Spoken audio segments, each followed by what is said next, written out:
This video, I want to go out a lot to chiropractors because I am one, and I would also say, I guess it might include alternative healthcare practitioners, but definitely to chiropractors, because a few years ago, maybe 10 years ago, I was working in Santa Monica, and a doctor who I knew and learned from and admired came into my class, and I was so thrilled because when I heard that Timothy Brown from Vancouver was coming to my class, I thought, wow, I know this guy. I've learned from him.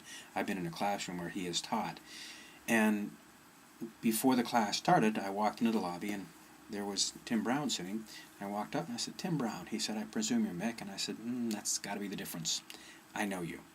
And I told him from where I knew him, and he said, I don't remember you. And I said, I don't expect you to remember me. At the end of the weekend, he came up to me and he said, Mick, I think what you've impacted here is the operating system of the human biological system. I think you've actually made a difference in the operating system.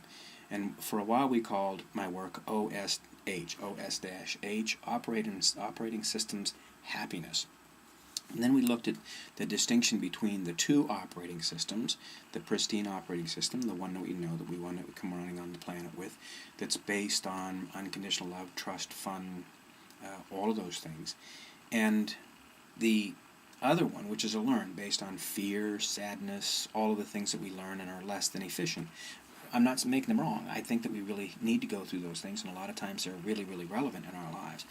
But Tim gave me the language for the operating systems, that we can impact the operating system, and we can allow the biological computer, you, me, to run on a more efficient operating system. Then, about 8 or 9 years ago, I was listening to Dr.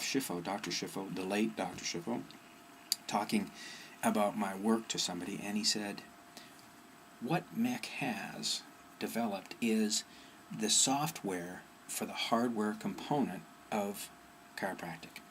What he was saying was, and he was talking specifically about network chiropractic, but what he was saying was, chiropractic enhances the physical. Chiropractic does things for wellness, to make us feel better, to allow our spirits to soar. And what I see is a lot of people without any basis in that, when they do that, when they get out, as it were, it's kind of hard to stay out there if they don't have a guidance mechanism. So we show them the distinction. We show them the antiquated operating system, and then we allow them to experience the pristine operating system all weekend. Then they've got a system that enhances the hardware system of chiropractic. And this is what I need to get to chiropractors, because when they take it and they do a class, then they can go ahead and impart that through what I call the intentional consultation, which is more thoroughly explained in my book, Noticing Fixes More Than Fixing. They can do it in an intentional consultation with their patients, enhance their vitality and the patient's vitality at the same time.